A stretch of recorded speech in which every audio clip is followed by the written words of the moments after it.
Well, Andrew, like we had said before, this is a beautiful old building, but it had some real weaknesses. And it was built that way. And for what reasons, we don't know. We don't know whether it was craftsmanship, we don't know what the materials, we don't know, but we ran into so many issues of water infiltration into the building, usually done because of roofing issues, their connection between the roof and the walls not properly done, not properly sealed, waterproofed. So we're finding these and we're repairing them as we go.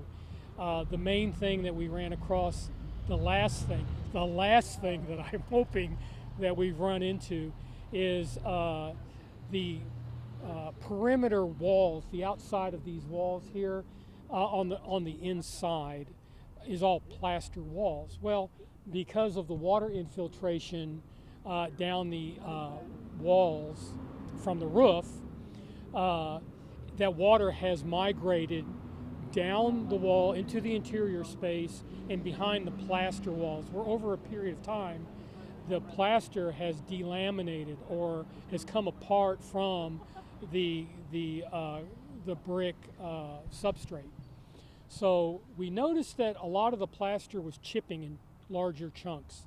So we decided, okay, something's got to be done. We want to make sure that we get this thing done right. So we talked with the plasterer, who is a D&B plaster company out of San Antonio. They did what they call a sounding, which is they take a tool and they tap on every part of the walls on the perimeters, only to find out, as you heard this morning, about 4,400 square feet just of the interior portions, and about 80 to 85% of the plaster was bad. So we stopped right there. The plasterer stopped his repairs. I took the report to the Commissioner's Court, explained what it was, and again, as gracious as they were, they said, nope, we want this thing fixed. So we had to stop, and now we had to do a tremendous amount of demo, pulling off the plaster so that we could make it right. So now the plaster, you saw some of the locations on the second and third floors where the plaster has been restored after, of course, the bad plaster has been removed, and it's going to be sound as a dollar hopefully for the next 100 years. We have what we call OAC meetings, owner, architect, contractor meetings twice a month. We discuss every issue. Bo has me on his speed dial. Bo is our supervisor here. We talk constantly. Any issue comes up, he gives me a call, we talk about it, we discuss it. We make sure that the problem doesn't settle and set for weeks and weeks and weeks. We want it done, and we want it done quickly. Because again, this is a restoration project, Andrew. This is something that we're all very passionate about. That's why we're in this business. We want the public here in Upshur County, when they walk in this building 6, 8, 9 months from now, want them to feel like they're in 1936 and just get goosebumps walking through the building. For instance, too, we were talking about the tiles, I believe, on the third floor. The floor tiles, and they were 12 by 12 initially. They don't make 9 by 9, but initially they were 9 by 9. So explain that process and what you guys did. Initially, when the building was built, they used tiles, which were common 9 by 9 tiles, the size square, 9 by 9 square. Well, they don't make those anymore.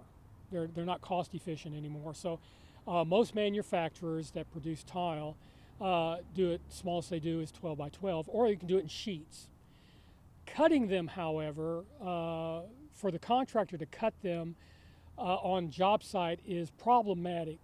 And I appreciate Kurt Stoddard of J.C. Stoddard bringing that up to me. He's like, Rick, I can cut them for you, but I can't guarantee they won't curl, after I've cut them. So we talked with the manufacturer that's providing us the color accurate tiles that we wanted, and they said, no, we will, at the manufacturer's place, they will physically cut every piece for us 9 by 9 so that we will be historically accurate. Yeah. So no curling, it'll fit very nice, but it had to be done by the manufacturer. Absolutely. And some of this as far as keep on talking about, the architecture and stuff, the style in particular? It's usually the terracotta that we use. You can see, like, for instance, the fluted panels. It's a very decorative type of a construction. And it's very common in the 30s. It was very widely done in the 30s. A lot of marble being used, stained glass being used, things like that. And you could see that in the interior. We have marble wainscot. We have the decorative stair-stepped perimeters in all the corridor ceilings, which, again, like I told you, we were replicating in the courtroom, bringing that motif into the courtroom. Things as such. It's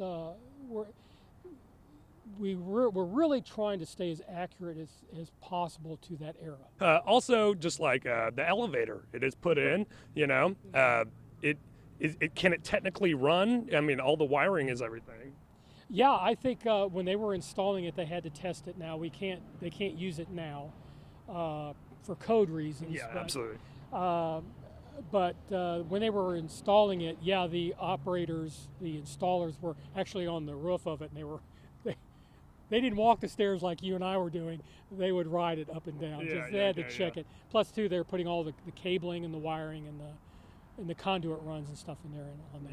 Yeah, it's ready to. It's a hospital-style elevator. Correct? Yeah, absolutely. Yeah, it's a what did I say? I think it's a 6x9 elevator. Want to make the employees here happy. Yeah. Make them safe. The elevator that they had in there before was a death trap. So right. Yeah. We got that out as quickly as possible. Going to the 4th floor for a second, there's the balcony, and people can just go up there, the audience. Tell me just a bit about the history, which is interesting. I mean, there was segregation. It was like only African Americans that were allowed there. And why did you guys choose to do the same, but for different reasons? Yeah, the balcony had what we call theater seating in there originally, which when we took it over and started the demolition, it was actually a mechanical room. Had a lot of mechanical equipment in it, so we had to gut all that out. Again, we're having the seating completely replicated, and it'll be even down to the stain color.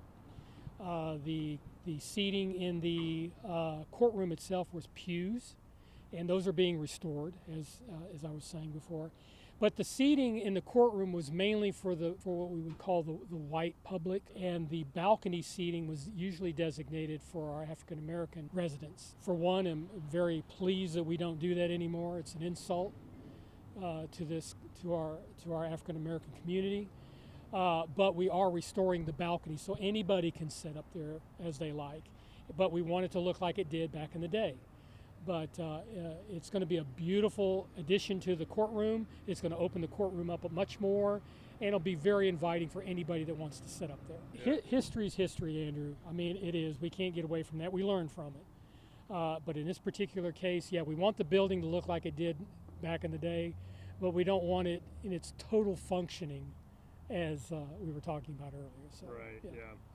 And of course, you guys are working on the roughing for water purposes and everything too. What's the term? Scaffold? The scaffolding where we had the skeletal. Well, you could see it right up here. There's still parts of it that are still there, but yeah, we took it all down because it's time. Everything now can be done with either a boom or just partial scaffolding. Mm-hmm. So we're putting in, as you can see on the west side of the building, we're starting to put the windows in. I know the public has been very anxious to see the windows going in, but all of the metal windows have now been restored. The hardware has been replicated and fixed. Mm-hmm. There were so many bends and breaks and stuff in those windows. It was very, very time consuming in getting those repaired. So now that they are repaired, they've been put back into their openings. The glass will go in, and then the plywood will come off. Yeah. And the public will be able to look at it, somewhat finished courthouse. A lot of the foundational stuff that we're doing, the conduit runs, the HVAC installation, we're going to be making connections now and putting in the fan coil units in each of the rooms. Those should be going in pretty soon. But yeah, we have to duplicate that historic stair, and we're waiting on steel right now to get that in. Once the steel comes in, that'll fly. That'll go very quickly. The elevator has been installed. Now it's being enclosed. So all of this, once all these basic things are done, then the finishes come in, and that will go very, very fast. It will go very fast, yeah. And it's It'll be almost hard to keep up with. and you just being over the process, you know, what is this like for you, seeing this very close to substantial completion? I'm a father of 4 and a grandfather of 8. For me, this is like being in labor for a few months, and the baby's finally coming up. So it's very exciting for me, very exciting. This is about my 9th full restoration courthouse that I've done, and each one you get very excited about it because there's a lot of labor of love in this. There's a lot of good craftsmen on this project. As I was telling you before, these gentlemen that are working on this project, they really have to know what they're doing. And then when we see it finally come to fruition and it's done and the public can come in and ooh and awe over it, that's a reward in itself.